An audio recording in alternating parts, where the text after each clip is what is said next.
I'm with John Morton, the director of the UCL Quantum Science and Technology Institute. John, just tell me a little bit about how far quantum computers have come in the last few years. Well, the ideas of quantum computers came about all the way in the 1980s, but it took a long time for people to realize how they could be built in practice. In the 1990s, people realized that it was possible to correct errors in quantum computers. For a long time, people thought building a quantum computer would be impossible because it wouldn't be possible to correct the errors without learning about the state of the qubit and destroying the whole quantum computer. But then in the early 2000s, people began to make the first demonstrations of just one qubit, the element of a quantum computer.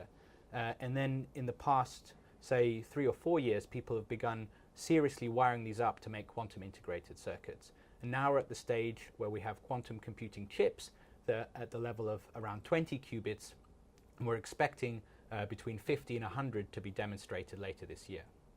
So give me a sort of flavour of the landscape of activity. Have we got big companies, startups, university labs? What sort of things are happening out there? Yeah, so everything really, and it's been an evolution. So this started in a very deep corner of fundamental physics, where maybe only 3 people understood what a quantum computer was and why they should build one.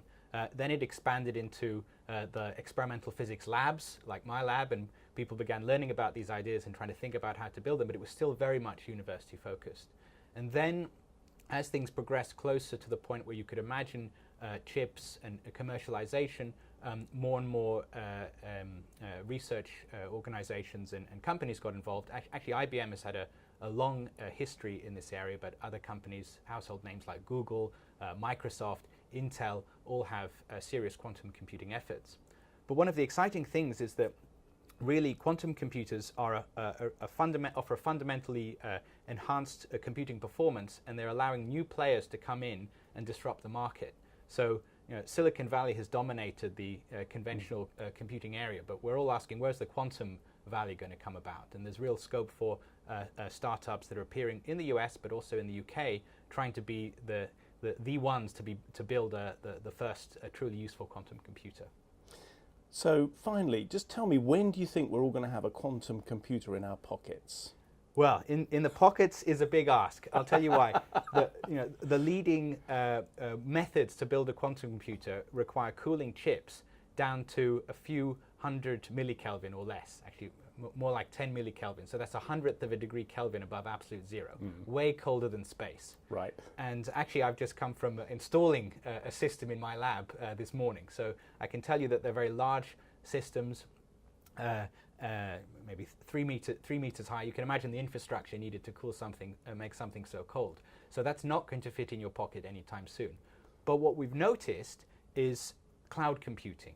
It's when you use Siri or Alexa, one of these voice recognition tools in your mobile phone, your phone isn't recognizing your voice. It's sending the information away to some server that is a large facility, and it's sending you the information back, and you don't even notice.